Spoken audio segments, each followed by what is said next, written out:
به نام خدای مهربان. سلام دوستان عزیزم، محمد حسین اشنبان هستم، مدرس دوره کیچن پلاس.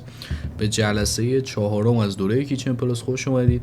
توی جلسه گذشته ما با ابزارهای ترانسفورم آشنا شدیم. ابزار موو رو اومدیم توضیح دادیم، روتیت، اسکیل، نحوه کار باهاش رو توضیح دادیم. اما این ابزارها به تنهایی اگه بخوایم ازشون استفاده کنیم یه جاهایی یه مقدار کم میارن و نیاز دارن به ابزارهای کمکی دیگه. ابزارهای کمکی که امروز می‌خوایم در رابطه باهاشون مثال بزنیم و صحبت کنیم ابزارهای اسنپ هستن که ما اینجا یه دونه اسنپ تاگل رو داریم، یه دونه انگل اسنپ رو داریم، یه دونه پرسن اسنپ رو داریم و یه دونه اسپینر اسنپ رو داریم. این 4 تا اسنپ هایی هستن که به ابزارهای ترانسفورم کمک میکنن. البته بجز این آخری یا 4 تایی. اسپینر رو قبلا با هم کار کردیم و یه مثالی براتون زده بودم توی جلسه‌های گذشته. حالا نمیدونم یادتون هست یا نه، اما دوباره با هم مرورش میکنیم.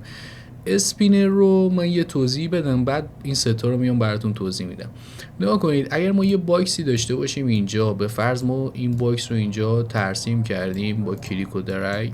این باکسی که اینجا ترسیم کردیم اگر بخوایم به پارامتراش دسترسی پیدا کنیم باید بیایم تو قسمت مودیفای و از اینجا میتونیم پارامتراش رو تنظیم کنیم. اجازه بدید من این رو شو باتم رو بزنم.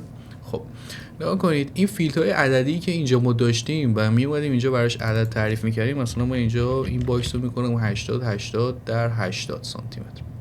این اسپینر هایی که کنار این فیلدهای عددی هستن ما میتونستیم این اسپینر ها رو کنترلشون کنیم. مثلا این عددی که من الان اینجا وارد کردم 80 در 80 اینا رو ما میتونیم توسط این اسپینر ها کنترلشون کنیم. مثلا بگیم با مضربی از مثلا 5 برن بالا، مثلا بشه 85، بشه 95. اینطوری میتونستیم کنترلشون کنیم.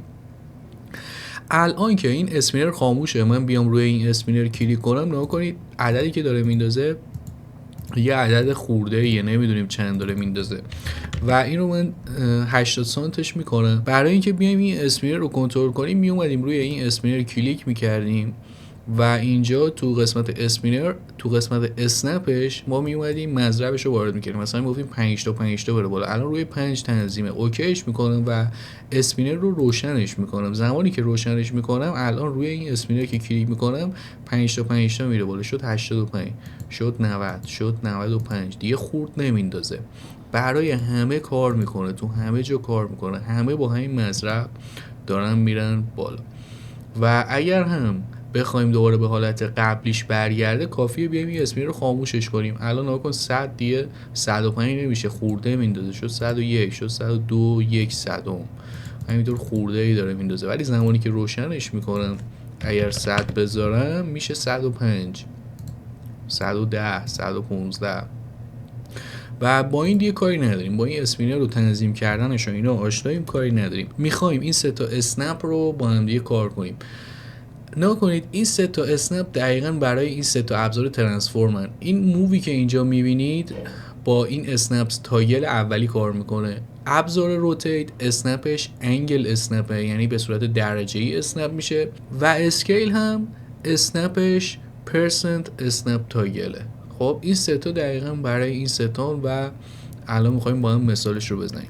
نگاه کنید ما یه روشی داشتیم برای موو کردن. گفتیم اگه اینو فرض کنید بچه‌ها این یونیت زمینیه، این یونیت دیواریه، این دیوار آشپزخونه است و این هم کف آشپزخونه است. خب ما میخواستیم اینا رو جابجاشون کنیم و برای جابجاییشون گفتیم کافیه که بیایم ابزار موو رو بزنیم، روش کلیک کنیم، روی سوژه مورد نظر بیایم از طریق این محورها اینا رو جابجا کنیم، یا اینکه مثلا راست کلیک کنیم روش بیایم اینجا مثلا عدد بدیم، بگیم مثلا 20 سانت برو سمت راست، نمیدونم 40 سانت بیا سمت چپ. حالا نگاه کنید بچه‌ها، ما اگه بخوایم موو کنیم مثلا این گوشه موضوع رو با این گوشه میزون کنیم، به کمک همین چیزایی که الان یاد گرفتیم بخوایم انجام بدیم کافیه که کلیک رو درگ کنیم، موضوع رو بیاریم اینطوری مثلا توی محور وای توی محور زد تنظیمش کنیم، بیایم از این قسمت هم چک کنیم، توی محور X مثلا بیایم تنظیمش کنیم، این گوشه رو بیایم میزون کنیم که اصلا دقیق در نمیاد. یا اگر بخوایم با این ابزار کار کنیم، راست کلیک کنیم بیایم اینجا، چون مختصات این گوشه رو دقیق نداریم، بخوایم بزنیم داستانه. پس اینجا چی به کمک ما میاد؟ اسنپ به کمک ما میاد. اسنپی که برای موو همین اولیه نوشته اسنپس، کافیه که روش راست کلیک کنیم. اگر ما بیایم روش راست کلیک کنیم، حالتهای مختلفی از اسنپ، یا بهتر اسنپ رو بگیم چسبندگی یا خاصیت آهنربایی، یه خاصیت چسبندگی به وجود میاره. حالتهای مختلفی داره، مثلا یکیش گرید پوینت، یکی پیوت، یکی ورتکس، یکی فیس، یکی سنتر فیس، یکی مید پوینت. حالتهای مختلفی هست که میتونیم ما عملیات موو رو خیلی سریعتر انجام بدیم و میخوایم با هم دیگه الان کار کنیم. خب نگاه کنید، الان ما میخوایم این گوشه رو، این گوشه یونیت زمینی رو بیایم با این گوشه کف آشپزخونه دقیقا این دوتا گوشه رو با هم دیگه مماس روی هم بندازیم. فرض کنید میخوایم چیدمان یونیتمون رو انجام بدیم، این گوشه باید دقیقا با این گوشه منطبق باشه. چطوری میایم این کار رو انجام بدیم؟ کافیه که اسنپ ورتکس رو فعال کنیم. الان من میام روی اسنپ، یک کلیک میکنم، اسنپ فعال میشه. نگاه کنید اسنپ تایل این جلو نوشته اس، با اس روی کیبوردم خاموش روشن میشه. خیلی وقتا ما نمیتونیم بیایم این اسنپ رو، یعنی تو حین جابجایی هستیم میخوایم اسنپ خاموشه یا روشن شه، خیلی وقتا نمیتونیم بیایم مثلا این اسنپ رو روش کلیک کنیم، چون الان من بیام روش کلیک کنم از حالت انتخاب خارج میشه. پس با اس روی کیبورد من میتونم خاموش روشنش کنم در حالتی که سوژه‌م انتخابه. خب پس حواستون به این موضوع باشه، با اس روی کیبورد خیلی راحت میتونیم خاموش روشنش کنیم. الان روشن شد، الان خاموش شد، روشن شد، خاموش شد. و اگر بخوایم حالتهای چسبندگیش رو کنترل کنیم، کافیه که روش راست کلیک کنیم و اینجا حالتهای چسبندگیش رو انتخاب کنیم. اینی که الان میخوام بهتون بگم ورتکس. ورتکس دقیقاً چیه؟ من الان ورتکس رو فعال کردم. زمانی که من موس رو میام حرکت میدم نزدیک نقاط گوشه میکنم، نگاه کنید یه علامت به اضافه زرد رنگی به من نشون میده. نگاه کنید دوباره میام گوشه این یونیت یه به اضافه زرد رنگ نشون میده، میام این گوشه یه به اضافه زرد رنگ. نگاه کنید این گوشه رو، نگاه کنید موس رو میارم نزدیک میکنم یه به اضافه زرد رنگ برای من میاد. این داره به من میگه که اسنپت فعاله و اسنپ ورتکس فعاله. الان من خاموشش کنم بیام نزدیک گوشه ها بشم، هیچ اسنپی برای من اتفاق نمیفته. زمانی که روشن باشه نزدیک گوشه ای که بشم، ورتکس ها رو به من معرفی میکنه، میگه اینا ورتکسه، اینا گوشه است و میتونی عملیات اسنپ رو انجام بدید. یه قلق ریز داره، این قلق رو بهش توجه کنید که اسنپاتون خیلی تمیز و دقیق اتفاق بیفته. به چه صورته؟ نگاه کنید الان ما میخوایم این ورتکس رو، یعنی این گوشه یونیت رو با این گوشه تنظیمش کنیم. چطوری میایم این کار رو انجام میدیم؟ اول اینکه ابزار موو فعال باشه، اسنپمون هم فعال باشه، یعنی جفتش روشن باشه و اینجا ورتکس هم فعال باشه، بقیه خاموش باشه، فقط ورتکس روشن باشه. من موس رو میارم نزدیک میکنم. زمانی که نزدیک این گوشه میکنم، اون گوشه رو برای من شناخت. این گوشه نگاه کنید یه مارکر به اضافه زرد رنگ اومده، اینو برای من شناخته. و الان نباید کلیک کنید، اینجا رو خوب توجه کنید. زمانی باید کلیک و درگ کنید و عملیات جابجایی رو انجام بدید که شکل موستون شبیه به علامت موو بشه. نگاه کنید من اینقدر نزدیک کردم شبیه به موو شد. نگاه کنید الان دوباره دور شد موس. نگاه کنید نزدیک که میکنم کراسر موس شبیه به علامت موو میشه.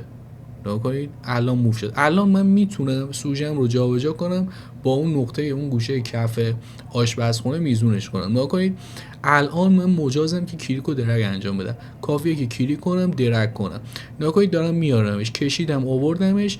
نگاه کنید کلیک موس رو هنوز من رها نکردم، نگه داشتم. زمانی که به این گوشه نزدیک میشم باز دوباره اسنپ فعال دیگه. اسنپ داره به من نشون میده، میگه این گوشه زرد رنگ الان شناخته شد. به محض اینکه نقطه رو بررسی میکنم، به محض اینکه این علامت زرد رنگ رو نقطه‌ای که میخواستم بود اومدش فعال شد، من کلیک موس رو ول میکنم. به صورت آهنربایی، به صورت چسبندگی مانند میاد میچسبه به همون نقطه‌ای که مد نظرمه. یه بار دیگه مثلا این گوشه یونیت رو، این گوشه این پایین رو نگاه کنید. زمانی که کراسر موس به شکل علامت موو در اومد، من مجازم که حرکت بدم. نگاه کنید دقیقاً باید رو نقطه‌ای باشه که می‌خوایم. نگاه کنید نزدیک می‌کنم رو نقطه‌ای که می‌خوام و الان کراسر موس به شکل مووه. حالا با کلیک و درگ من میتونم بیارم سوژم رو جابجا کنم، جابجا میکنم، کلیک موس رو نگه داشتم. الان نگاه کنید، الان میخوام با اینجا میزونش کنم، نگاه کنید به صورت آهن‌روی اصلا میشناسه خودش. کلیک موس رو ول میکنم و جابجا شد. خب الان میخوایم باز دوباره این یونیت رو حرکتش بدیم، مثلا این گوشهش رو بیایم بندازیم دقیقاً روی این گوشه اسنپش کنیم. چطوری میایم این کار رو انجام میدیم؟ کافیه که بیایم این سوژه مورد نظر نگاه کنید، اولا موو باید فعال باشه، اسنپ هم فعال باشه و راست کلیک میکنیم روش، حالت ورتکسش هم تیک خورده باشه. الان اوکیه. یونیتی که میخوایم انتقال بدیم روش کلیک کردیم سلکت و حالا میایم این گوشهش رو، گوشه‌ای که میخوایم مد نظرمون موس رو بهش نزدیک میکنیم، به شکل موو که در اومد کلیک میکنیم میاریمش اینور و خیلی راحت زمانی که این به اضافه رو دیدید شما میتونید موس رو ول کنید، میاد خودش اسنپ میشه و اون چسبندگی اتفاق میفته. فقط یه موضوعی بهتون بگم بچه‌ها، در رابطه با اسکرول موس یادتونه فشار میدادیم پایین پن میکردیم، نگاه کنید توی این حالت زمانی که یونیت اینجا هست، خب من الان انقدر زوم کردم که این نقطه رو دقیق ببینمش. خب مثلا توی همچین زومیم این نقطه رو دقیق دیدم، الان کراسر من به شکل علامت موو در اومده و حالا میتونم یونیت رو موو کنم. زمانی که من کلیک موس رو نگه میدارم میتونم عملیات موو رو انجام بدم، اما من اون نقطه رو دیگه نمیبینم. بچه اینجا باید با اسکرول موس بازی کنید، یعنی زوم آت کنید، بیایید بیرون، دوباره اسکرول موس رو پایین فشار بدید. ببینید من هنوز دکمه رو ول نکردم و عملیات موو هم داره انجام میشه، ولی اسکرول موس رو یا چرخ موس رو پایین نگه میدارم، پنش میکنم یا زوم میکنم، میام بیرون که بتونم این نقطه رو قشنگ ببینم، شناسایی کنم دیگه. اوکی، پس با اینم باید همزمان بازی کنید تا این نقطه رو بتونید پیدا کنید و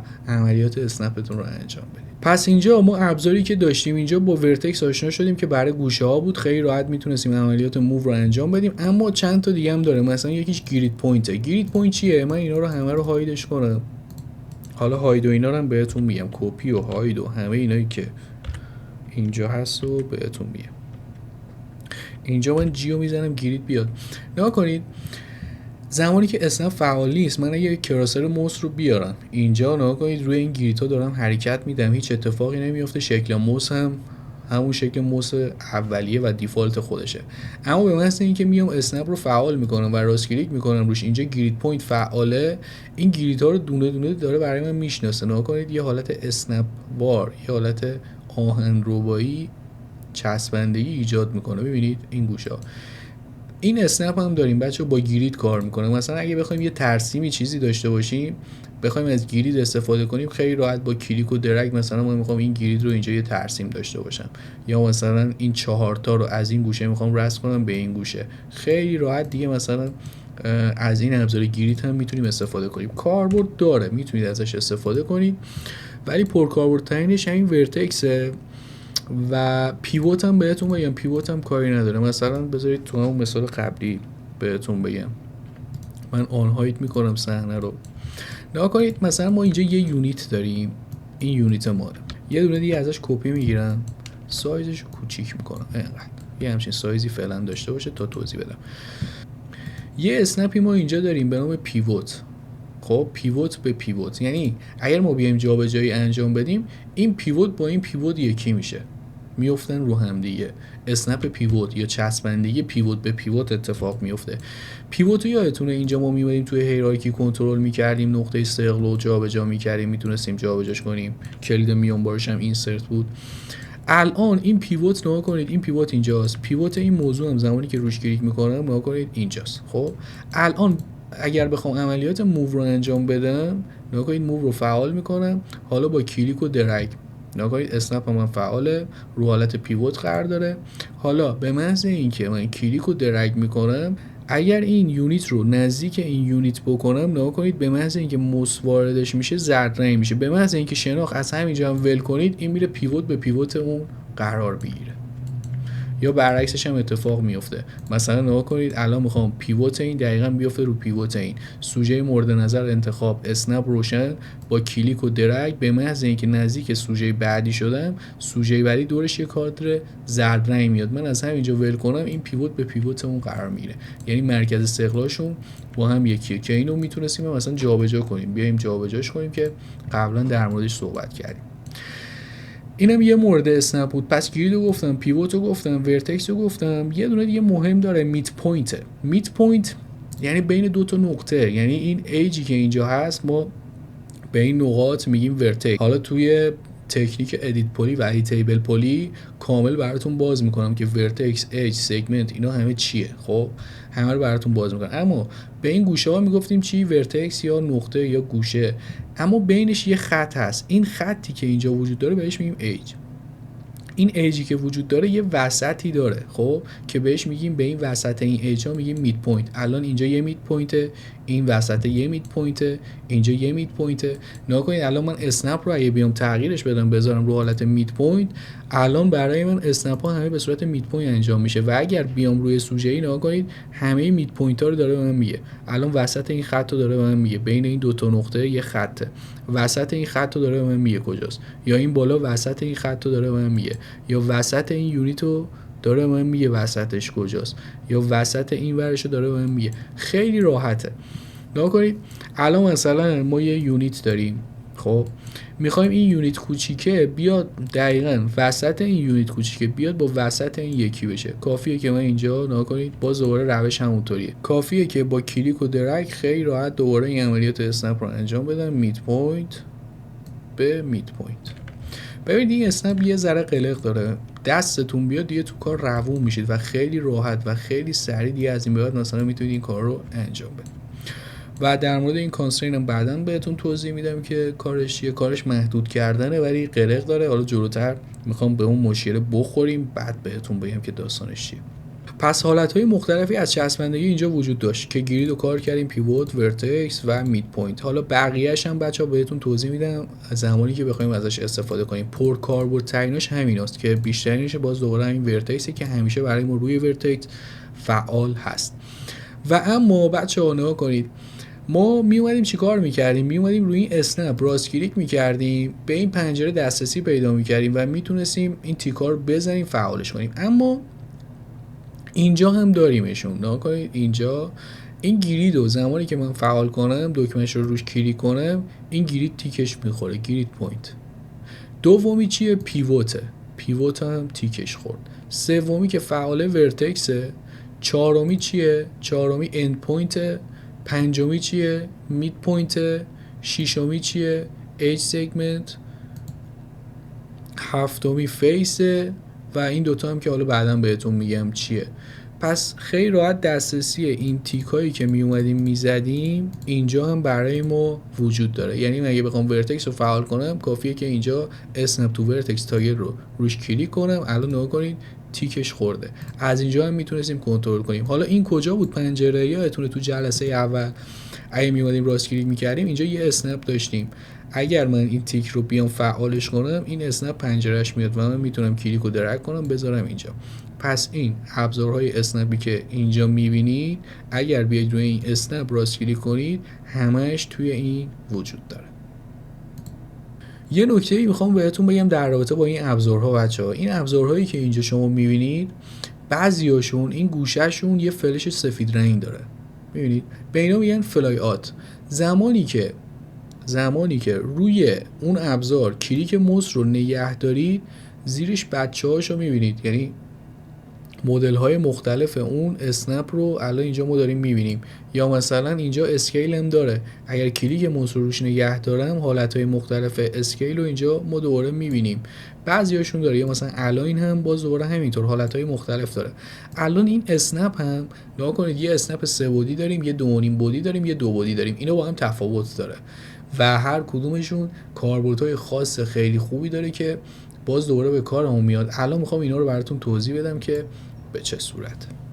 قبلش 2 تا نکته بهتون بگم در رابطه با اسنپ. اسنپ بچه ها زمانی که یه موضوعی رو میخوایم ترسیم کنیم، مثلا یه باکس من اینجا دارم، این باکس رو میخوام الان ترسیمش کنم. خب زمانی که اسنپ روشنه، الان اسنپ روشنه، رو حالت ورتکس قرار داره و اگر من یه باکسی رو بخوام اینجا ترسیم کنم، نگاه کنید موقعی که میخوام ارتفاع بدم بچه ها چطوری ارتفاع داده میشه، میبینید هی پرش میکنه، هی نامنظمه، نمیتونم ارتفاع درست و دقیقی بدم. خب اذیت میکنه. چرا؟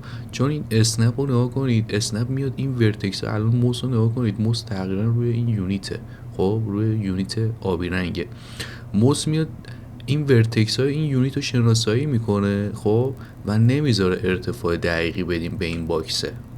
حالا اگر من بیام اس روی کیبورد رو بزنم و اسنپ غیر فعال شه، حالا خیلی نرم میتونم این ارتفاع رو تنظیم کنم. پس موقع ترسیم حواستون باشه، بعضی وقتا اسنپ تو دست و پای ما رو اذیت میکنه، اگر نیاز بهش نداشتیم باید اسنپ رو حتما بریم خاموشش کنیم که توی ترسیم و اینجور موارد به مشکل نخوریم.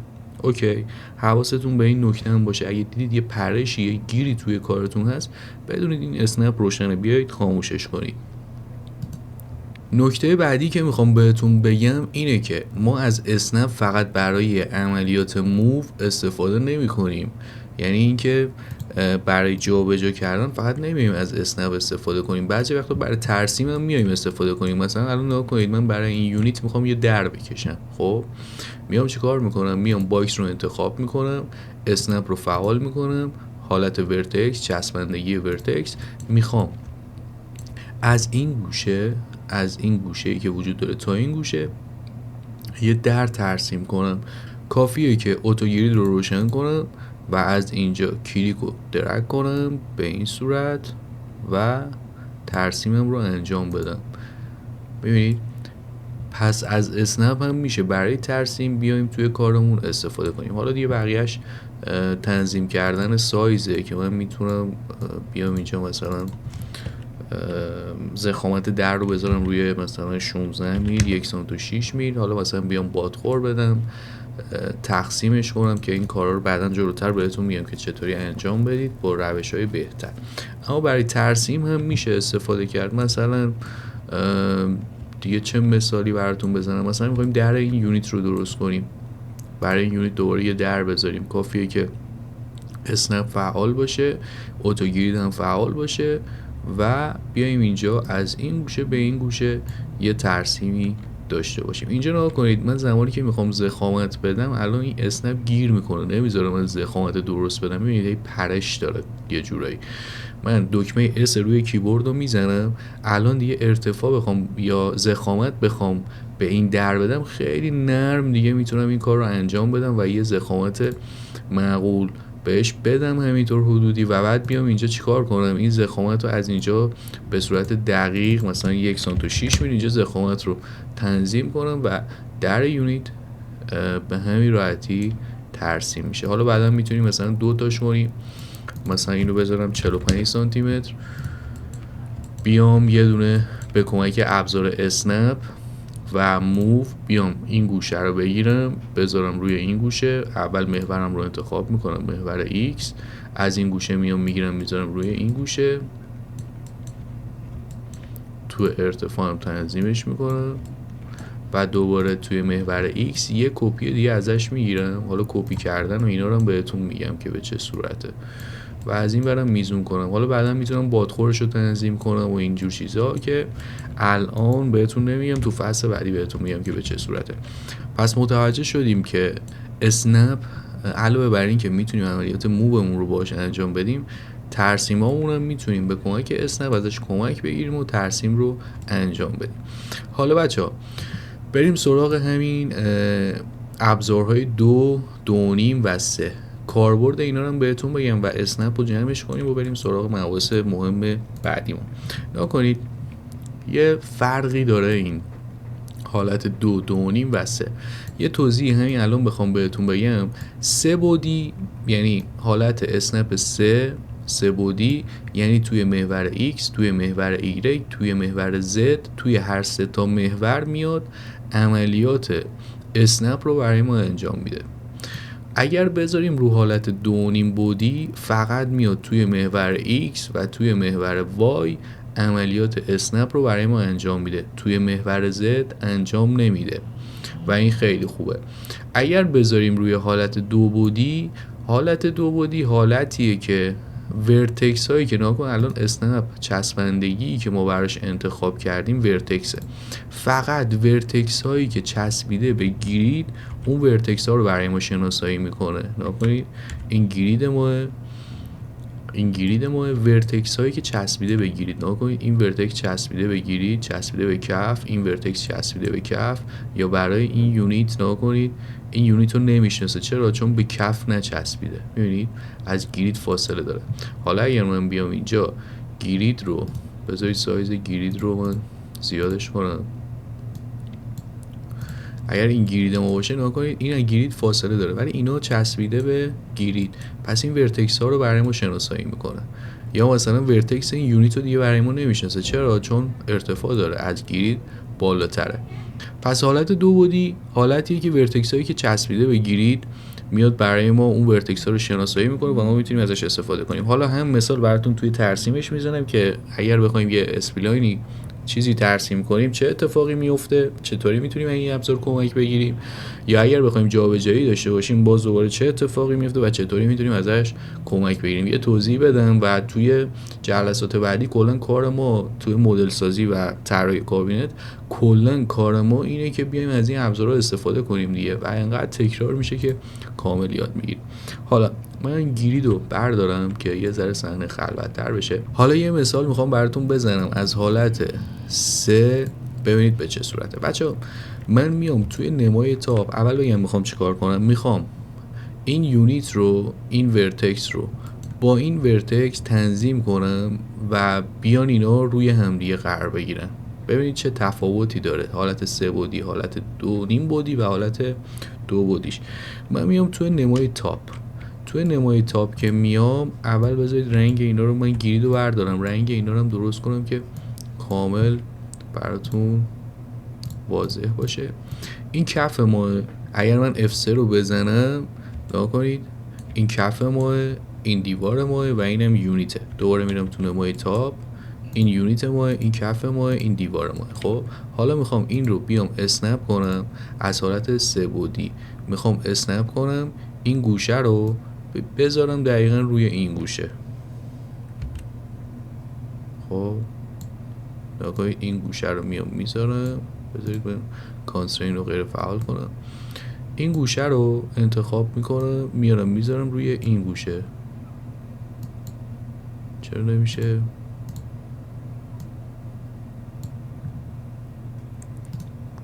اسنپ ورتکس فعاله، حالت 3 بعدیش هم هست، درسته، کانسترین هم غیر فعاله. الان باید این اتفاق بیفته، این گوشه روی این گوشه بیفته. خب الان ما این کار رو انجام دادیم. خب حالا بریم ببینیم توی نمای پرسپکتیو چه اتفاقی افتاد. ما میام توی نمای پرسپکتیو نگاه کنید، الان اون گوشه رو اومده چسبونده به این گوشه، یعنی این یونیت رو اومده توی هر سه تا محور، توی Z جابجا کرده، توی Y جابجا کرده، توی X جابجا کرده، توی هر سه تا محور جابجا کرده. با این نقطه، با این ورتکسی که اینجا داشتیم، این ورتکس رو تنظیمش کرده. خب اما ما اینو نمیخواستیم، این یونیت دیواریه، باید یونیت دیواری تو همون محدوده خودش جابجا شه. یعنی نمیخوایم این اتفاق بیفته که توی محور زدن بیاد جابجاش کنه. میایم چی کار میکنیم؟ دوباره برمیگردم توی نمای تاپ، این یونیتمونه، دوباره میخوام با این نقطه این گوشهش رو تنظیم کنم، اما توی ارتفاع Z، توی ارتفاع نمیخوام تغییر کنه، فقط میخوام توی X و Y تغییر کنه. میام حالت اسنپ هم رو میذارم رو حالت 2.5 بعدی، روی 2.5 بعدی راست کلیک میکنم، ورتکس هم فعاله و حالا میام اون عملیات اسنپ رو انجام میدم. دوباره کلیک و درگ میکنم این گوشه با این گوشه تنظیم بشه. بریم تو پرسپکتیو ببینیم چی کار کردیم. نگاه کنید دقیقاً اومد جابجا شد و بدون اینکه توی ارتفاع تغییر ایجاد کنه. حالت 3 بعدی دیدید چی شد؟ زمانی که جابجا کردیم توی ارتفاع هم اومد پایین، یعنی این نقطه ای که ما جابجا کردیم تنظیمش کردیم با این نقطه، تو ارتفاع هم اومد پایین و یونیت جابجا شد. اما رو حالت 2.5 بعدی همون کار رو کردیم، این نقطه رو با این نقطه تنظیم کردیم ولی دیگه تو ارتفاع جابجا نشد. خاصیتش اینه، خاصیت 3.5 و 2.5 بودی. پس 3 بودی توی هر 3 تا محوره، 2.5 بودی توی 2 تا محوره، فقط توی x و y. توی z اسنپ نمیکنه، یعنی موضوع رو جابجا نمیکنه. حالا برای 2 بودی بریم یه مثال دیگه براتون بزنم که این مثالم براتون جا بیفته به چه صورت. نگاه کنید، من A رو میزنم انگل، یه دونه دیوار میخوام اینجا ترسیم کنم. این دیوار رو اسنپش میکنم با این گوشه. یه مقدار این دیوار رو من میام چیکار میکنم، عرضش رو کم میکنم، با این میزونش میکنم، از این طرفم با این ور میزون میکنم.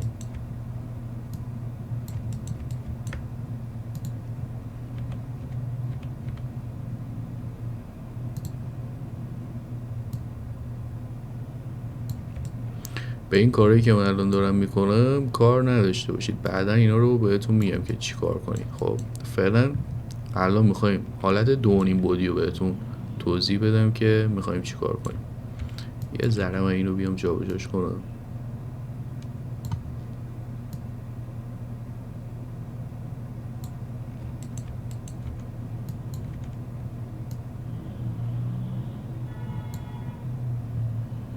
الان رو حالت 2.5 بودی منو داره اذیت میکنه. آقا من حواسم نبود، باید بذارمش رو حالت 3 بودی که تمام اسنپام خیلی سریع اتفاق بیفته. بعضی وقتا این مشکلات پیش میاد، حواستون نباشه یه مقدار براتون داستان به وجود میاد. خب از این طرف هم میزون کردیم، این کف هم اوکی، فقط یه ذره باید اینو بیاریمش جلوتر.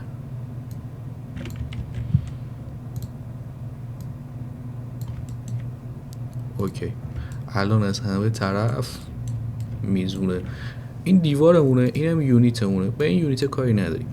فرض کنید بچه ها ما میخوایم برای اینجا یه دونه سقف در نظر بگیریم. خب سقفمون رو میخوایم چطوری ترسیم کنیم؟ میخوایم سقفمون رو به کمک اسپی لاین بیایم یه لاینی دور تا دور این بکشیم و برای اینجا یه سقف در نظر بگیریم و میخوایم از اسنپ های 3 بودی، 2.5 بودی و 2 بودی استفاده کنیم تا تفاوتش رو ببینید به چه صورته. منتها قبلش من یه توضیح بهتون بدم. نگاه کنید بچه ها، زمانی که ما حالت ورتکس رو فعال میکنیم تمام این گوشه ها به عنوان ورتکس شناخته میشه. این گوشه به عنوان یه ورتکسه، این گوشه به عنوان یه ورتکسه، اینجا یه ورتکس، اینجا یه ورتکس، اینجا یه ورتکس، یه ورتکس، یه ورتکس. میبینید همه این گوشه ها به عنوان یک نقطه یا به عنوان یک ورتکس داره شناخته میشه. زمانی که من میخوام بیام تو نمای تاپ و کار رو از بالا ترسیم کنم، این ورتکس ها بچه ها اختلاف ارتفاع دارن با هم دیگه. اینو ببینید، این ورتکس بالاه رو ارتفاع بالاه، اون ورتکس پایینه. بعضی وقتا مکس این ورتکس هایی که اینجا بالا پایین هست رو اشتباه شناسایی میکنه موقع ترسیم. باید حواستون به این باشه توی ترسیم. حالا به اون کاری نداریم، جلوتر بهش میرسیم، مخصوصا تو بحث تاج و زیرچراغ و پاخور و اینجور چیزا که بخوایم برای کابینت مدل سازیشون انجام بدیم. احتمال داره که این داستانا برای ما پیش میاد، اونجا بهش برمیخوریم، بهتون میگم چطوریه. اما اینجا رو نگاه کنید، الان این یه ورتکسه، این یه ورتکسه، این یه ورتکسه، اینم یه ورتکسه. ما میخوایم یه لاین بکشیم اینجا و اون لاین رو تبدیلش کنیم به سقف. میام تو نمای تاپ، تو نمای تاپ اومدم F3 رو من اگه بزنم نگاه کنید، این یه دیوارمونه، اینم یه دیوارمونه، اینم کفمونه. الان من میخوام برای این به فرض یه سقف بکشم. الان با چی میام ترسیم میکنم؟ این لاینی که دارم، اتوگرید رو من غیر فعال میکنم. این لاینی که من اینجا دارم به کمک ابزار اسنپ 3 بودی و اینجا هم نگاه کنید ورتکس فعاله، میخوام یه لاین اینجا بکشم. خیلی سریع من میام اینجا یه لاین میکشم. نگاه کنید، این یه لاین، این یه لاین، این یه لاین. دقت داشته باشید موقعی که من لاینو از نقطه‌ای که شروع میکنم به لاین کشیدن دوباره میام میرسم به همون نقطه، زمانی که کلیک میکنم اینجا ازم یه سوال میپرسه، میگه اسپی لاین تو میخوای ببندی؟ میگم بله. خب اسپی لاین ها معمولا باید کلوز باشن، باید بسته باشن و اینو حتما گزینه یسش رو بزنید و اسپلاین رو ببندید. الان به ظاهر نگاه کنید، من اینو جابجا کنم، به ظاهر ما اومدیم چیکار کردیم؟ یه دونه ریکتنگل ترسیم کردیم برای سقف این کارم. خب من اینو آندو کنم برگردم، اما بریم توی پرسپکتیو ببینیم چه اتفاقی افتاده. توی پرسپکتیو نگاه کنید، این لاین ما اشتباه ترسیم شده. می‌بینید از این نقطه اومده این نقطه رو گرفته، این نقطه رو گرفته، این نقطه رو گرفته و تو حالت سه‌بعدی چون بودیم اومده نقطه پایینم گرفته. می‌بینید این اسپلاین الان مشکل داره، یعنی زمانی که ما بخوایم به این اسپلاین اکسترود بدیم و تبدیل به سقفش کنیم، خب این سقف ما مسلماً خرابه. این چه سقفیه؟ سقف خرابه چون ترسیممون اشتباه بوده. حالا اینو ما داریم، اینو میذاریم کنار. این حالت سه‌بعدیه، اسنپ سه‌بعدی. میام دوباره تو نمای تاپ، اومدیم تو نمای تاپ و این سری میذاریم روی اسنپ 2.5 بعدی و حالا میخوایم دوباره اینجا یه دونه لاین ترسیم کنیم. نگاه کنید، یه دونه کلیک اینجا میکنم، یه دونه کلیک اینجا میکنم، یه دونه کلیک اینجا میکنم، یه دونه کلیک اینجا، یه دونه کلیک اینجا. ببینید همون روش رو رفتیم دیگه. خب یه دونه ریکتنگل دوباره اینجا برای ما ساخته شد، یه دونه مستطیل اینجا داریم برای سقف. حالا بریم ببینیم رو حالت 2.5 بعدی این چطوری ترسیم میشه. نگاه کنید برگشتم اینجا. اول از همه این که زمانی که رو حالت 2.5 بعدی ما میایم یه ترسیمی انجام میدیم، اون ترسیممون میچسبه به گرید. خب حالا من این ترسیم رو میارم بالا، اجازه بدید اسنپ رو دیگه غیر فعال میکنم و این ترسیم رو میارمش بالا. نگاه کنید یه لاین برای ما ساخت، میبینید کاملا سطح مسطحی. الان این لاین یا این اسپلاینی که اینجا برای ما ساخته شده کاملا درست و منطقیه. نگاه کنید اسپلاین ها هیچ وقت نباید اینطوری کج باشن، همش باید توی سطح صاف رو حالت 2 بعدی باشن. حالا بعدن راهکار داره اینو بیایم درستش کنیم. مثلا الان من بخوام درستش کنم این رو میتونم درستش کنم، ولی چه کاریه بیام الان اینطوری این لاینی که الان اینجا خراب بخوام درستش کنم؟ خب از همون اول اسنپم رو تنظیم میکنم رو حالت 2.5 بعدی و این رو درست ترسیمش میکنم. الان این یه اسپلاین درسته و من اگه بخوام اینو بهش یه اکسترود بدم، میام اینجا یه اکسترود بهش میدم و یه سقف درستی و من اینجا میتونم براش ترسیم کنم رو حالت 2.5 بعدی. 2.5 بعدی اومد در از چیکار کرد؟ اومد همه رو توی یه لول ترسیم کرد. گفتم که فقط توی لول X و Y میاد ترسیماتو انجام میده، به Z کاری نداره. اینجا یادتونه اختلاف داشتیم روی این حالت. نگاه کنید این حالت اومده بود توی ارتفاع این ورتکس هم در نظر گرفته بود. نگاه کنید اینجا رو حالت 3 بعدی اومده بود این سه تا ورتکس بالایی و لبه این دیوار حساب کرده بود و این ورتکس اومده بود از این پایین گرفته بود، ورتکس پایین رو شناخته بود و مثل همون هم ترسیمش کرده بود. خب این اشتباه بود. اما رو حالت 2.5 بعدی دیگه زد و حذفش میکنه، همه رو توی سطح میبینه، یعنی هر ورتکسی که داره روی سطح میبینه و به این صورت میاد ترسیمش میکنه. حالت 2 بعدی به چه صورته؟ حالت 2 بعدی هم که اصلا به این صورته که هر ورتکسی که چسبیده به گرید رو میاد حساب میکنه. یعنی من اگه یه ذره این رو بیام ارتفاعشو بیارم بالا، دیگه اینو نمیشناسه. میبینید فقط داره اینو نشون میده، اینو نشون میده، یه دونم اونو نشون میده، دیگه اینو نمیشناسه. اگر من بیام دوباره اینو بچسبونم به این کف، کنید اجازه بدید من بیام رو اسنپ 3 بعدی این ورتکس رو بگیرم بچسبونمش به این کف. الان که چسبوندم به کف، الان اگه بیام رو حالت 2 بعدی، نگاه کنید این ورتکس ها رو داره برای من میشناسه. و باز دوباره اگه بخوایم ترسیمی داشته باشیم تو نمای تاپ بیام ترسیمش کنم، به چه صورت میشه؟ نگاه کنید دوباره همون ترسیم انجام میشه، عین حالت 2.5 بعدی برای من ترسیم میکنه. اما شرطش اینه که گریدا حتما چسبیده باشه به کف، عین همون برای من ترسیمش کرد. ببینید این حالت 2.5 بعدی، فقط 2.5 بعدی ورتکس های ارتفاع هم تشخیص میده و توی یه لول ترسیمشون میکنه. اما حالت دو بعدی فقط ورتکس هایی که چسبیده به کف رو میاد میشناسه و ترسیمشون میکنه. فرقش اینه که بیشتر هم کار ما با اسنپ 3 بعدی و 2.5 بعدیه. 2 بعدی خیلی کم پیش میاد ما بخوایم ازش استفاده کنیم. حالت 3 بعدی و 2.5 بعدی و ما به وفور توی پروژهمون ازش استفاده میکنیم و این حالتهای 3 بعدی، 2.5 بعدی و 2 بعدی بود که گفتم بهتون بگم تفاوتش رو بدونید به چه صورته و دیگه موضوع خاصی نداره اسنپ که بخوام براتون توضیح بدم که دیگه اینا رو حالا میریم تو پروژه ها، جایی که من خودم دارم استفاده میکنم ازشون همه رو میبینید به چه صورته، متوجه میشید، کاملا دستتون میاد چه وقتایی ما از اسنپ 3 استفاده میکنیم، چه وقتایی از 2.5 استفاده میکنیم. فقط الان دارم توضیح میدم که بدونید آقا این ابزارا کارشون اینه.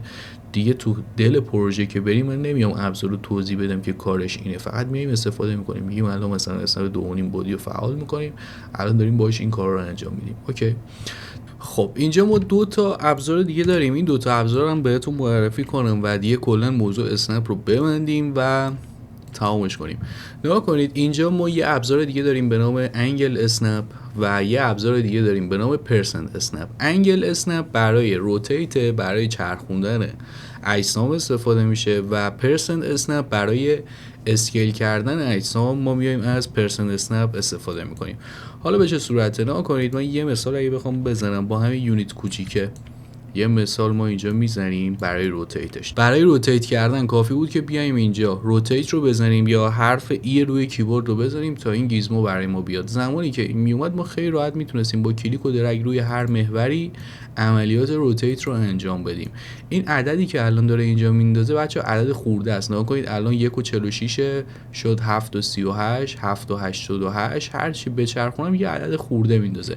ما میتونیم این عدد رو کنترل کنیم، یعنی بهش بگیم که این عددی که اینجا الان داره خورد میفته مثلا 5 تا 5 تا بچرخه یا 45 درجه 45 درجه بچرخه. چطوری در واقع براش میایم عدد تعریف میکنیم؟ نگاه کنید اینجا ما روی انگل اسنپ کافیه که راست کلیک کنیم. زمانی که راست کلیک میکنیم همون پنجره گراید اند اسنپ برای ما باز میشه که تو اسنپش ما حالتهای مختلف چسبندگی رو داشتیم، ولی بیایم روی آپشنش توی این قسمت نوشته انگل یعنی درجه. ما میتونیم این درجه رو بیایم مثلا 5 تا 5 تاش کنیم، 45 درجه 45 درجه کنیم. نگاه کنید الان ما میخوام به فرض این باکس رو 45 درجه بچرخونمش، روی این تایپ میکنم 45 و اوکی دیگه.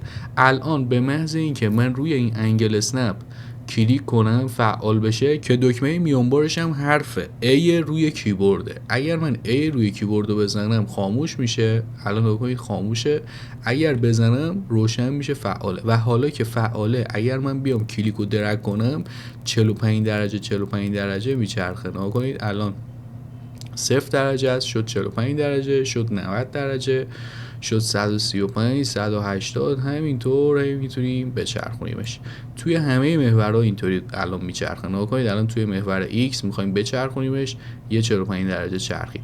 حالا این عدد رو ما میتونیم خیلی راحت کنترلش کنیم. مثلا الان 45 رو نمیخوام، دوباره میام توی انگل عدد 5 رو وارد میکنم، میخوام که 5 درجه 5 درجه بچرخه. الان اسنپ روشنه، کلید میانبرش هم که حرف A بود، الان با کلیک و درگ 5 درجه 5 درجه برای من میچرخه. دیگه عدد خورد نمیندازه، یه عدد تمیز داره میندازه 70 75 80 85 90 و خیلی راحت میتونیم بیایم اینجا بزنیم عددش رو تغییر بدیم. حالا برای اسنپ چیکار میکنیم؟ نگاه کنید پرسنت اسنپ در واقع این اسنپی که اینجا هست به صورت درصدی کار میکنه. همینطور که توی اسکیل ما به صورت درصدی موضوع رو بزرگ میکردیم، الان نگاه کنید این موضوع رو یادتونه من کوچیکش کردم. میخوام برم ببینم چقدر کوچیک شده. کافیه که بیام روی اسکیل یه راست کلیک کنم، به محض اینکه راست کلیک میکنم الان به من میگه شده موضوع 50%. نگاه کنید 53%. خب تقریبا 50% موضوع من کوچیک شده و اگر بخوام برگردونم رو حالت اولیه‌اش کافی بود که بیایم اینجا مثلا عدد 100 رو وارد کنیم بشه همون 100%. الان شد همون سایز قبلی. خب یه حالت هم اینجا داشت که راحت میتونستیم مثلا اگه موضوع رو میخواستیم 2 برابرش کنیم توی ارتفاع Z میومدیم اینجا تایپ میکردیم 200 که موضوعمون 2 برابر میشد. نگاه کنید از نظر ارتفاعی 2 برابر بزرگ شده. حالا من برمیگردم روی 100 و الان میتونیم این رو اسنپ بارش کنیم. اسنپ یعنی به چه صورت؟ من ایزولش کنم صحنه رو، آلت و کیو رو میزنم که ایزوله بشه. یعنی زمانی که ما میایم روی محور بهش میگیم درصدی که برات تعیین میکنیم طبق اون درصد بالا پایین شه. الان نمیدونیم چقدر داره بالا پایین میشه. اوکی، حالا چطوری میایم عددش رو تنظیم میکنیم؟ کافیه که بیایم روی پرسن اسنپ و اینجا یه راست کلیک کنیم. زمانی که راست کلیک کردیم نگاه کنید توی قسمت پرسنت باز دوباره همونجا تو تب آپشن ها زیر انگل اینجا برای درجه انگل اسنپ بود و اینجا پرسن اسنپ. اینجا میتونیم بهش بگیم که آقا شما 50% بزرگ شو. نگاه کنید گذاشتمش روی 50، ضرب رو میزنم. الان اگه بیام من این اسنپ رو روشنش کنم فعالش کنم 50% بزرگ میشه. نگاه توی محور زد یه 50 الان بزرگ میشه، یه 50 بزرگ شد.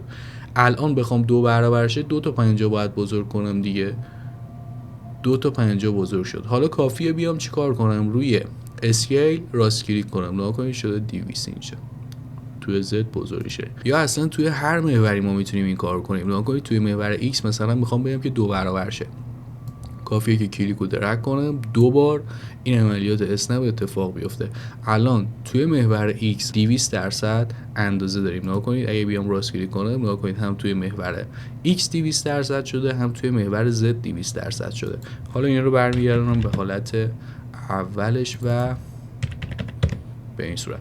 خب حرف میونبرش هم که بهتون گفتم برای انگل اسنپ A بود. خب با A ما میتونیم کلیدش رو خاموش روشن کنیم. پرسن اسنپ هم زیاد استفاده نمیشه. خب کلید میونبری هم نداره، زیاد هم ازش ما استفاده نمی کنیم. فقط پرکاربردش همین اسنپه که با اس خاموش روشن میشه برای موو کردن و کشیدن و ترسیم کردن و اینا. و انگله که اگر یه وقت بخوایم موضوعی رو بچرخونیم، بخوایم 5 درجه با اعداد منظم بچرخه، میایم از انگل اسنپ استفاده میکنیم. دیگه ما با اسنپ ها کاری نداریم، همه رو براتون توضیح دادم. الان همه رو هم بلدید بخواید استفاده کنید. فقط میمونه این کانسترین که اینو میخوام تو دل یه پروژه بهتون بگم که کامل براتون جا بیفته که داستانش چیه. حالا بریم سراغ ابزار بعدی، ابزار الاین کردن که فوق العاده ابزار خوبیه و توی پروژه هامون ما به شدت قرار استفاده کنیم. ابزار کمکیه که بریم ببینیم که قراره چی کار کنم. من صحنه رو یه ریستش بکنم و اینجاست. حالا با هم دیگه می‌خوایم ابزار الاین رو کار کنیم. نگاه کنید الاین اگر من روش کلیک کنم زیر مجموعه‌های زیادی داره. فعلا می‌خوایم همین اولی رو با هم دیگه کار کنیم چون پرکاربردترینش برای ما همینه.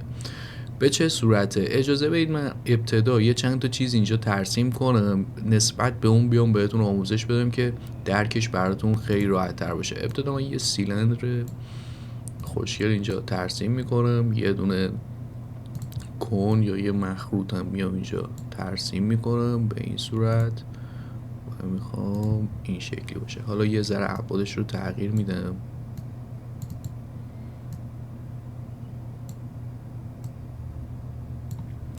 خب اینم یه ذره باریکترش میخوام بکنم، میام اینجا و ردیوسش رو یه ذره کمش میکنم. حالا این رو میخوام نسبت به این الاین کنم. حالا الاین رو بهتون توضیح میدم. فقط میخوام الان من این رو بیام نسبت به این جابجا کنم، بگم توی زد مینیموم آبجکتمون به ماکسیمومش وصل بشه. خب من این رو دارم الان اینجا. این چیه؟ این محور ایکس مونه. من الان میخوام محور ایکس رو براتون اینجا درست کنم که کامل درکش کنیم که به چه صورت کار میکنه.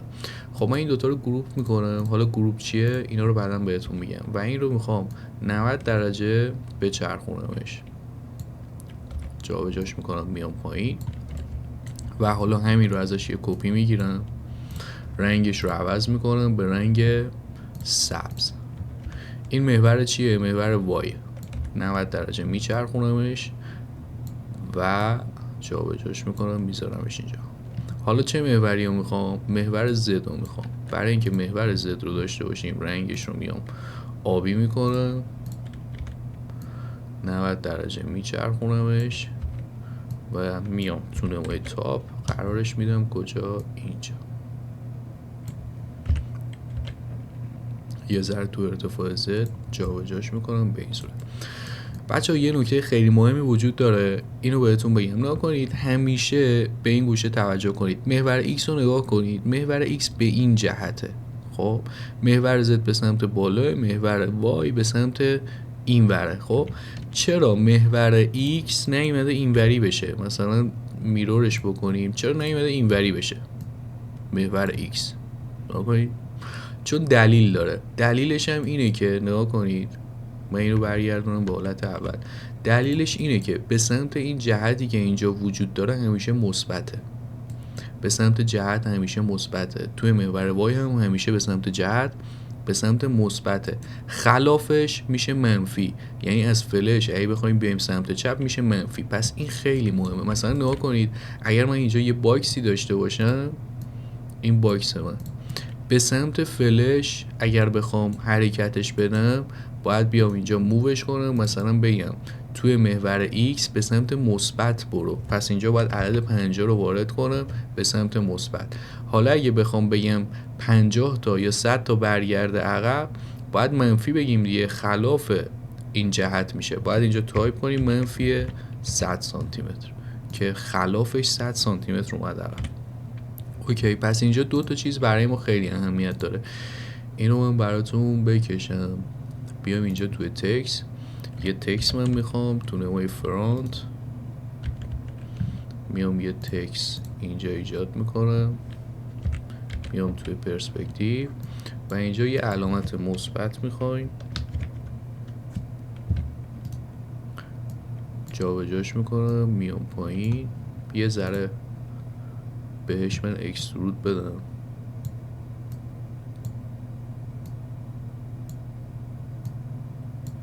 رنگش هم میکنم رنگ قرمز، رنگ همین محوری که اینجا وجود داره. اوکی، یه دونه دیگه هم میخوایم اینجا کپی ازش بگیرم به سمت منفی.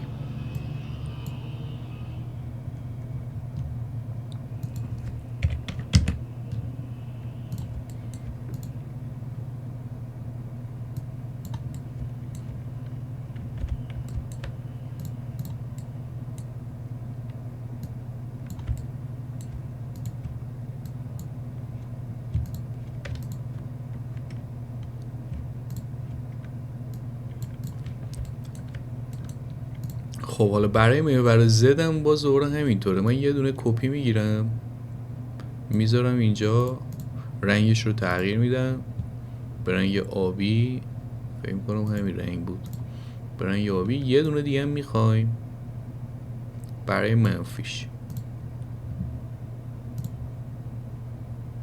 رنگش که اوکیه، فقط بیایم اینجا اینو بکنیم منفی. اوکی، اینو من یه ذره جابجا کنم توی محور X قرار بگیره، این رو هم جابجا کنم که توی محور X قرار بگیره.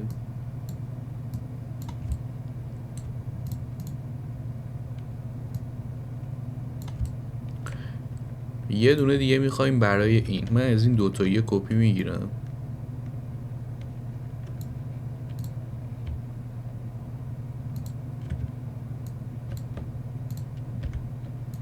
روتیتشون میکنم 90 درجه، رنگشون رو رنگ سبز میذارم و میارم اینجا قرارشون.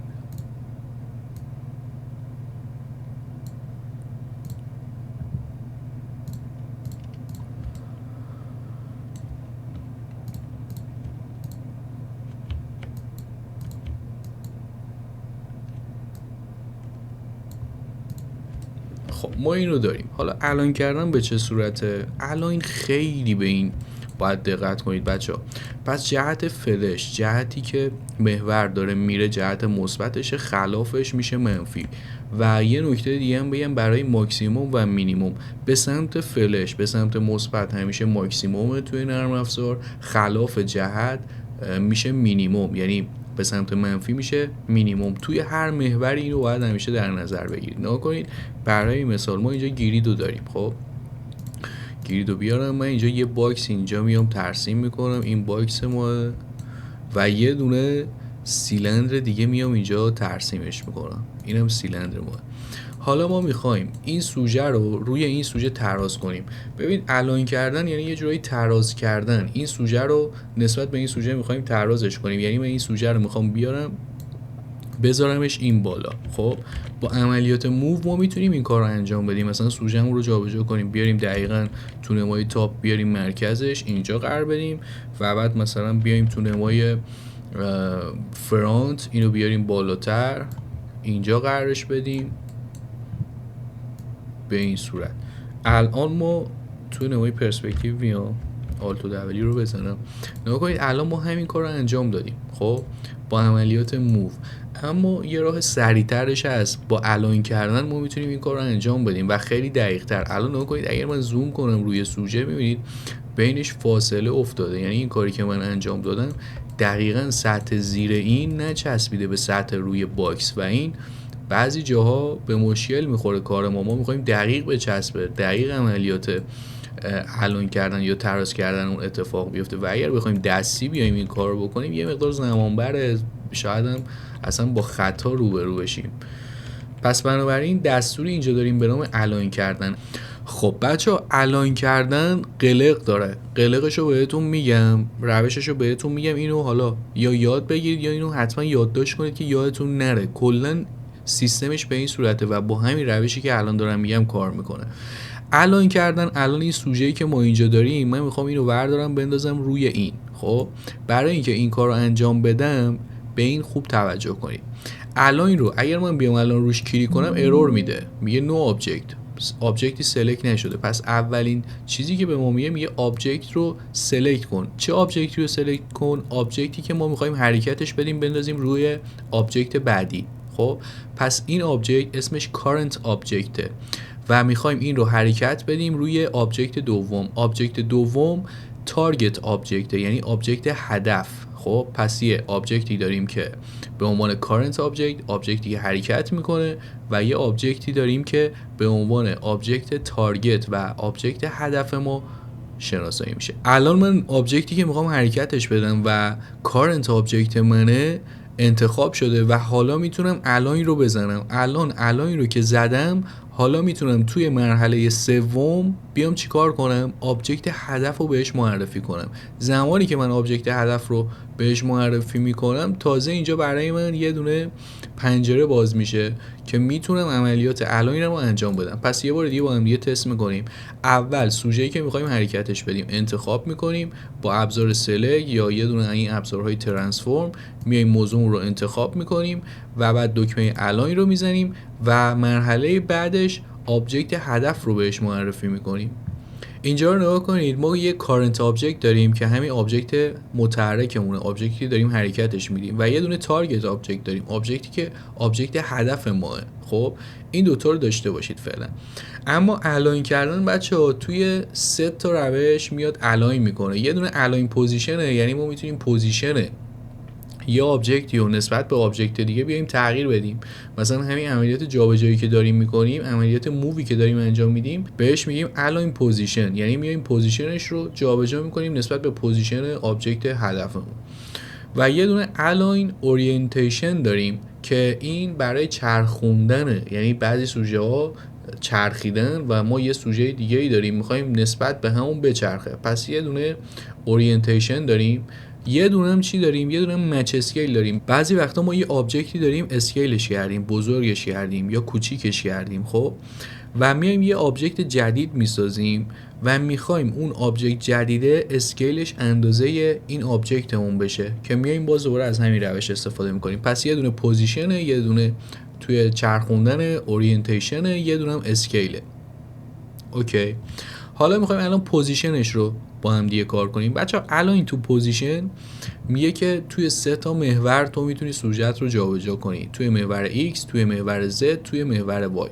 الان برای اینکه من بخوام این سیلندر رو بندازم روی این باکس نیاز دارم که توی هر سه تا محور جابجا بشه، یعنی من بهش این اجازه رو میدم که توی هر سه تا محور جابجا شه. میگم توی هر سه تا محور آزادی، میتونی بچرخی تا این جابجایی رو برای من انجام بدی. خب حالا میخوام مرکز current آبجکت یا آبجکتی که داره حرکت میکنه میخوام بیفته روی تارگت آبجکت، سنتر به سنتر. الان مرکز هر دوشون یکیه، یعنی مرکز این سیلند افتاده توی مرکز اون باکسی که اینجا داریم.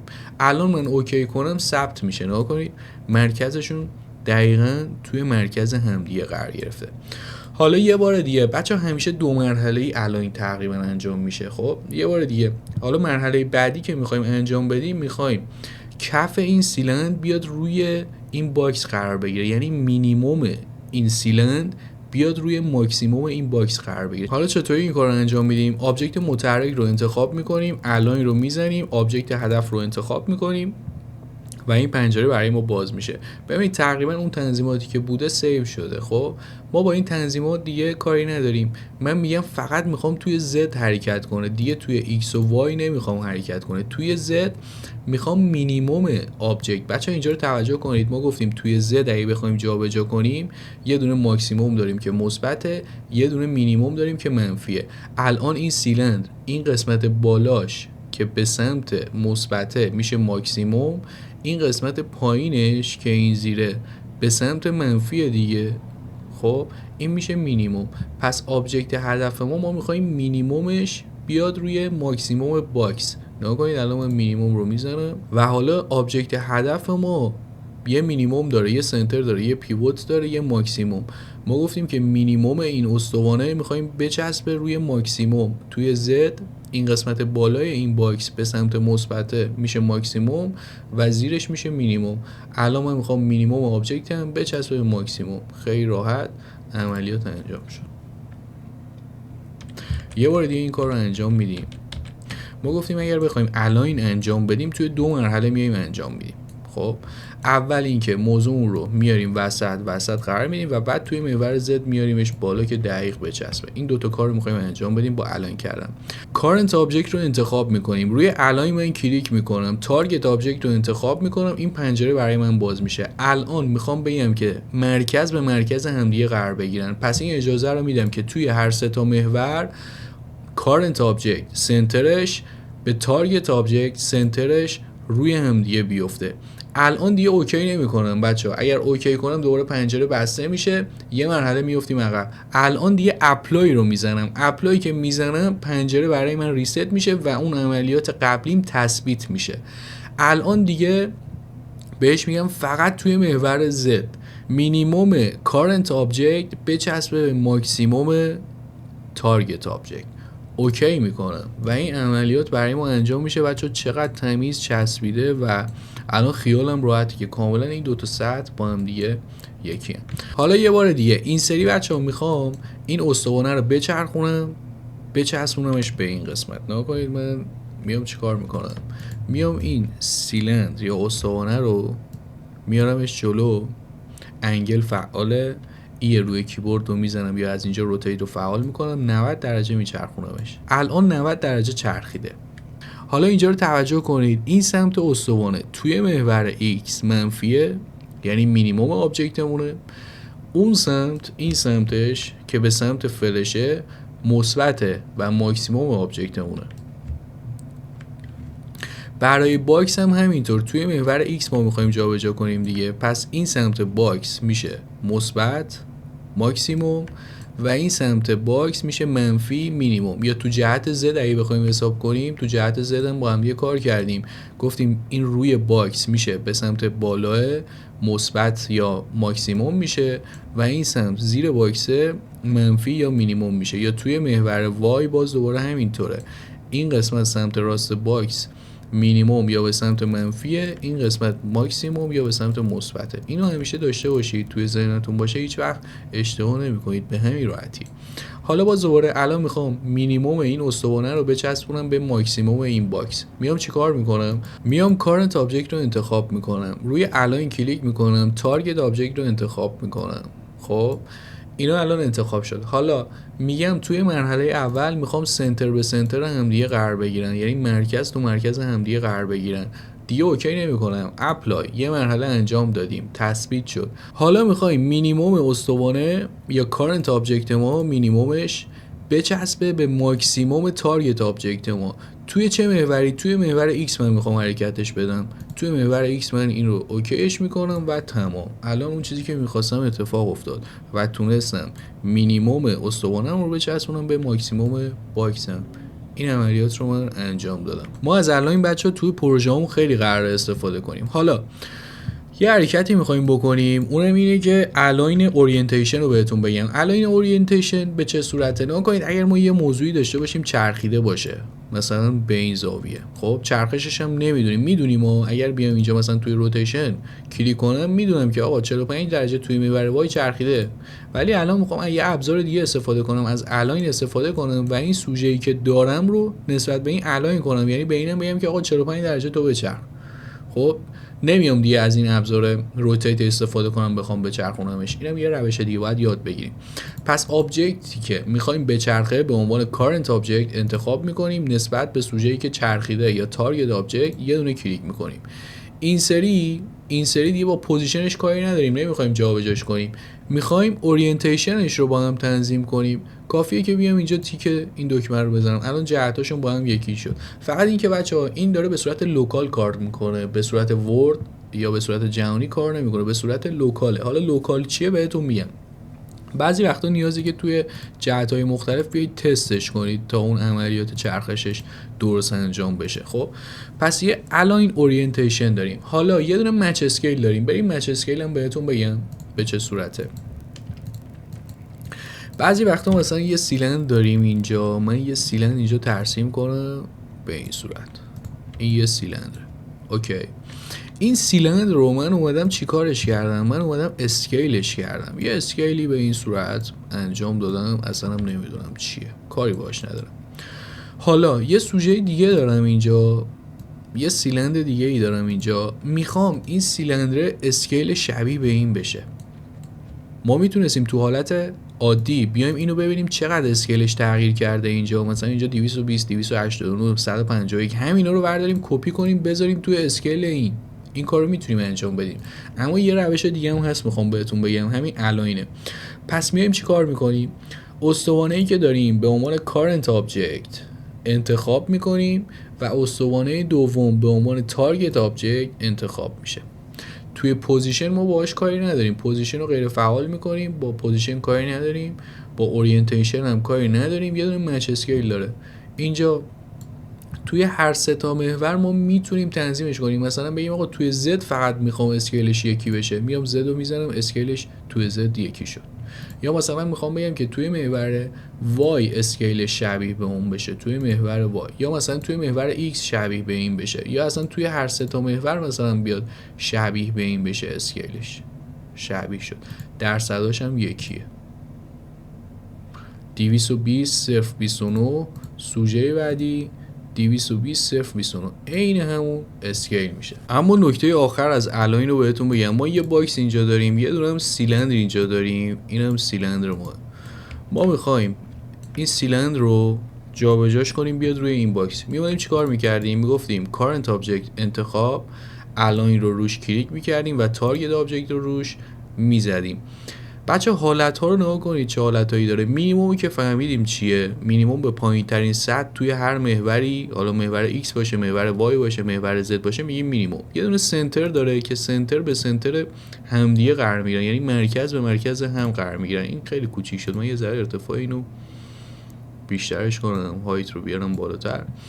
نگاه کنید یه دونه سنتر به سنتر بود که دقیقاً مرکز به مرکز هم قرار میگیرن، یه دونه هم پیوت به پیوته. پیوتو بچه‌ها یادتونه جلسه‌های گذشته با هم دیگه کار کردیم، پیوتو میتونستیم بیایم اینجا توی هایرارکی پیوتو تغییرش بدیم. الان پیوت جفتشون زیر قرار داره، هم پیوت باکس اینجا قرار داره، هم پیوت سیلن اینجا قرار داره، و اگر بخوایم جابجاشون کنیم نسبت به هم دیگه، پیوت به پیوت هم میتونن این دوتا با هم دیگه قرار بگیرن. یه دونه هم سنتر به سنتری که مرکز به مرکز آبجکت، پیوت هم که میتونیم تغییر بدیم، ماکسیموم هم که بالاترین سطح توی اون محور رو میگن ماکسیمومش. دیگه چیز دیگه ای نداره الان بخوام براتون توضیح بدم، کامل اعلان کردن رو یادش گرفتید، به همین سادگیه. خب چند تا نکته در رابطه با سلکشن بهتون بگم، نحوه انتخاب کردن بهتون بگم که به چه صورته و این جلسه رو هم ببندیم دیگه، موضوع آخرمونه. یه کار من بیارم باز کنم اون کار رو که روی اون کار رو براتون توضیح بدم.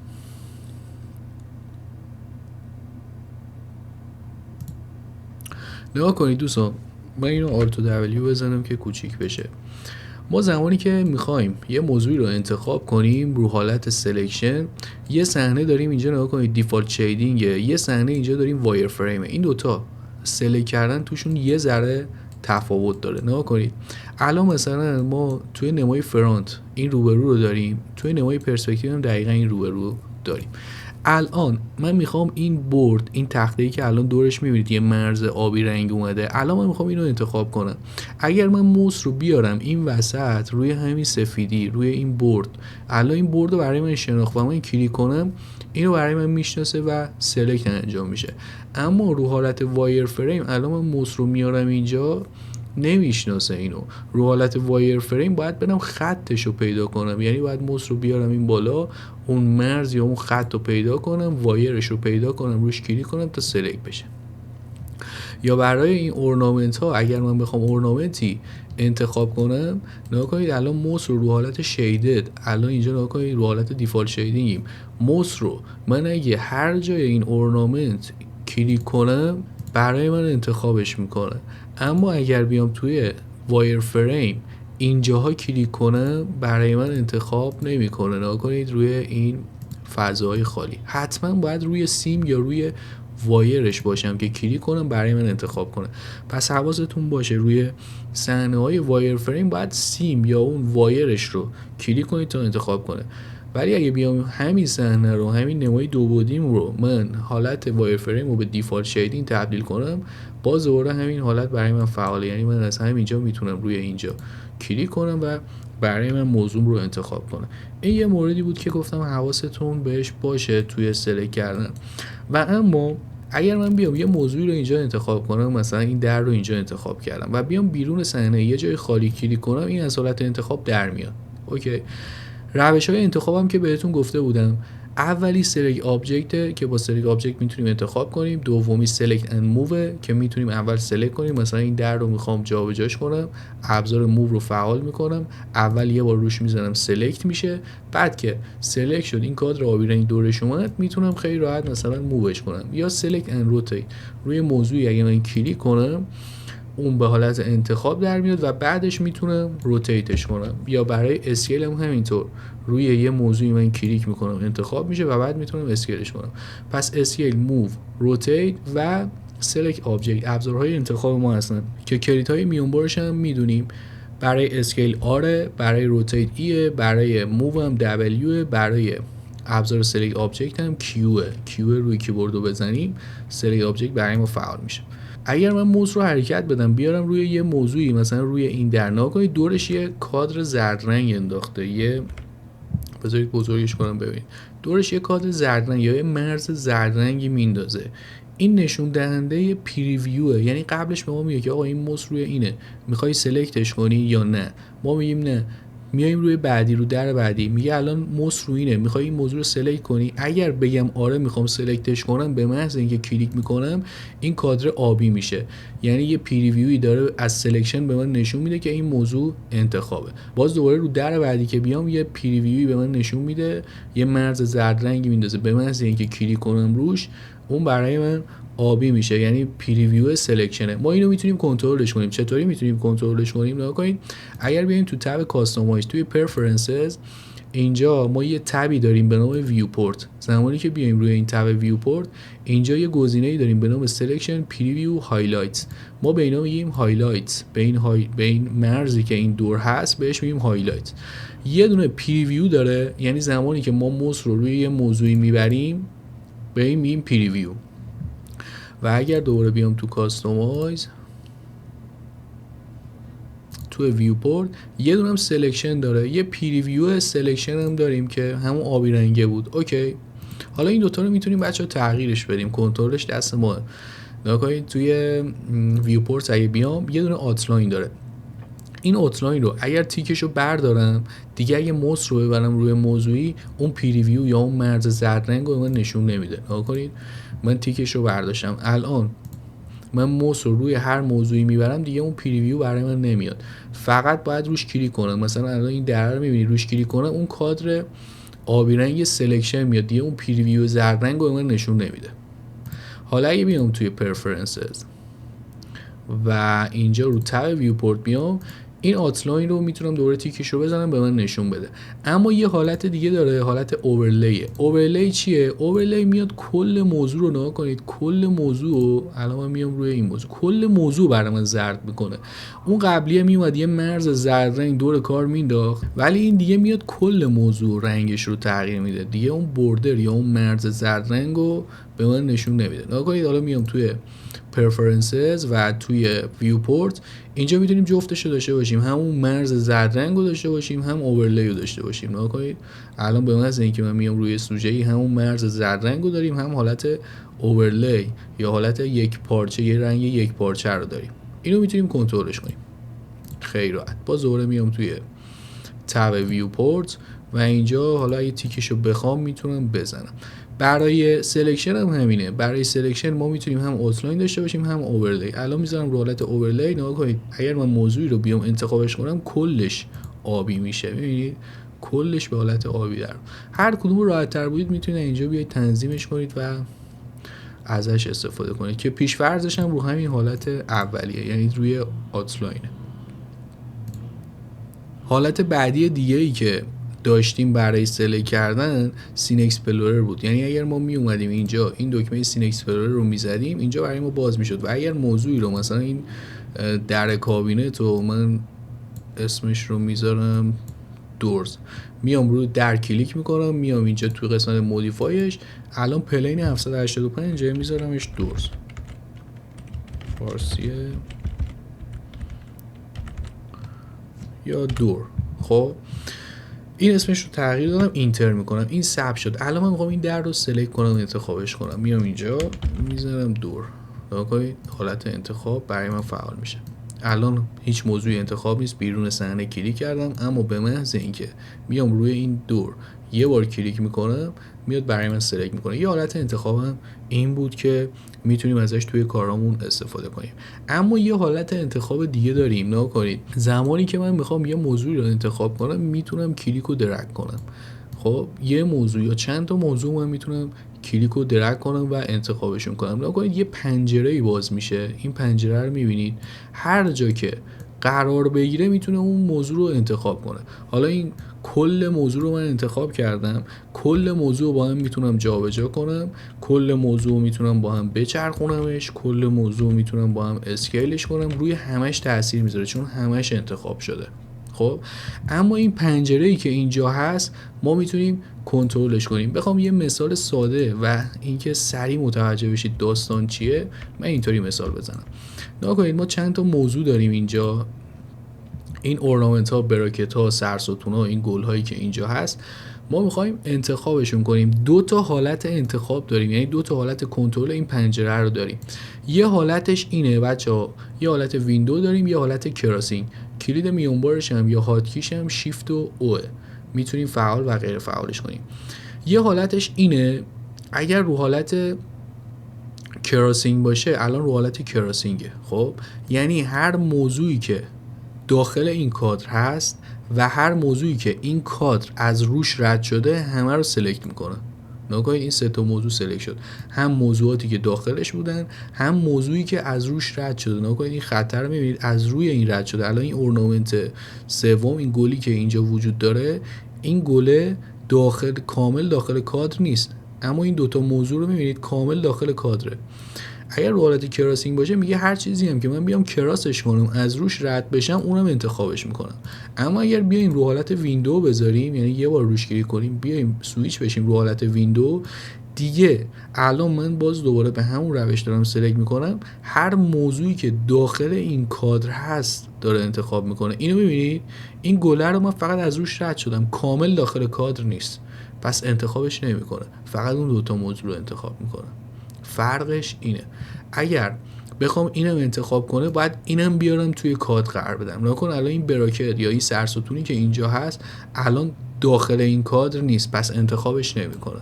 اما تو حالت قبلی کراسینگ اگر بیام این سرستونم داخل کادر نباشه ولی این خطه از روش رد شده باشه، اون رو هم انتخاب میکنه.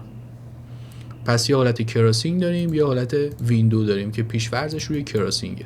میتونیم تغییرش بدیم، بعضی جا نیازه که تغییرش بدیم. و یه مورد دیگه بهتون بگم در رابطه با نحوه انتخاب. این موضوعاتی که الان انتخاب هستن، اگر من بخوام از حالت انتخاب در بیاد، کافیه که یه جای خالی روی صحنه کلیک کنم تا از حالت انتخاب در بیاد. الان موضوعی که من میام انتخابش میکنم، ببینید یه کادر آبی رنگ روش افتاده.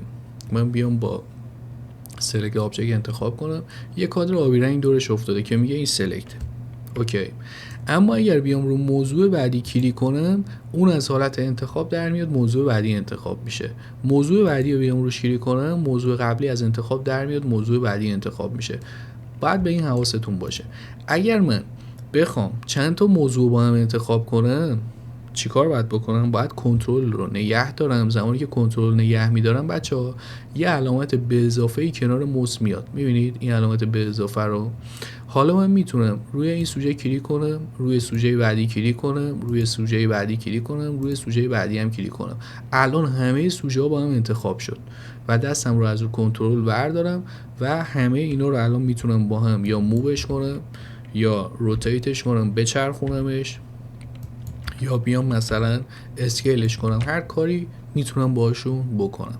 و اگر بخوام از انتخابم کم کنم، برعکسش بشه، میام آلت روی کیبورد رو نگه میدارم، یه علامت منها کنار موس میاد. حالا اگر روی هر سوژه‌ای که نمیخوام کلیک کنم، از حالت انتخاب در میاد.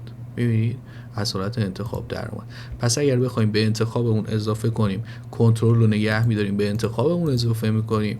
و اگر بخوایم از انتخابمون کم کنیم، آلت رو نگه میداریم، از انتخابمون کم میکنیم. اینا بچه توی مدل سازی خیلی به کار ما میان، خب، و خیلی هم ازشون استفاده میکنیم. با اینو تمرین کنید دستتون بیاد که به چه صورته. و چند تا هاتکی هم بهتون بگم و دیگه این جلسه رو ببندیمش. نگاه کنید، اگر ما توی صحنه، من برگردم توی این صحنه، من اگه بیام کنترل آ رو بزنم، کنترل به اضافه آ بزنم، توی همه نرم افزارها هست، همه سوژه ها رو انتخاب میکنه. الان اینجا نگاه کنید، تعدادش رو من گفته 279 مورد رو انتخاب کردی. اوکی. و اگر بیام تو مودیفای، اینجا گفته 279 تا مورد رو انتخاب کردی و اینجا برای من پنجره یا پارامتری نشون داده نمیشه. چه زمانی پارامتر یه موضوع نشون داده میشه؟ زمانی که فقط یه موضوع رو من بیام اینجا سلکت کنم. مثلا الان فقط یه موضوع اونم در سلکت شده و اینجا نگاه کنید، اینجا اسمش رو میزنه و توی قسمت مودیفای من میتونم به پارامترش دسترسی داشته باشم. اگر کنترل رو نگه دارم این دره بشه 2 تا در، اینجا من میگه 2 تا موضوع 2 تا آبجکت رو سلکت کردی، نمیتونم پارامترش رو بهت نشون بدم. یا اینجا به ما میگه 2 تا آبجکت رو سلکت کردی، باید حتما یه دونه باشه. حواستون به اینم باشه. پس کنترل آ همه رو انتخاب میکنه. اگر من بیام کنترل دی رو بزنم، همه رو از انتخاب در میاره. کنترل آ کلش، کنترل دی همه رو از انتخاب در میاره. حالا یه نوع سلکت دیگه داریم به نام کنترل آی. یعنی اگر من بیام یه موضوعی رو انتخاب کنم، فرض کنید این جزیره رو من اومدم انتخاب کردم، اگر کنترل آی رو بزنم انتخاب من برعکس میشه. یعنی هر چیزی که اینجا انتخابش کردم کاملا برعکسش رو میره انتخاب میکنه. الان نگاه کنید، من این جزیره رو اینجا انتخابش کردم دیگه، همه رو کلیک و درگ کردم، انتخاب شد. حالا اونم انتخاب شد، از انتخاب در میارم، یه بار دیگه همه رو انتخاب میکنم.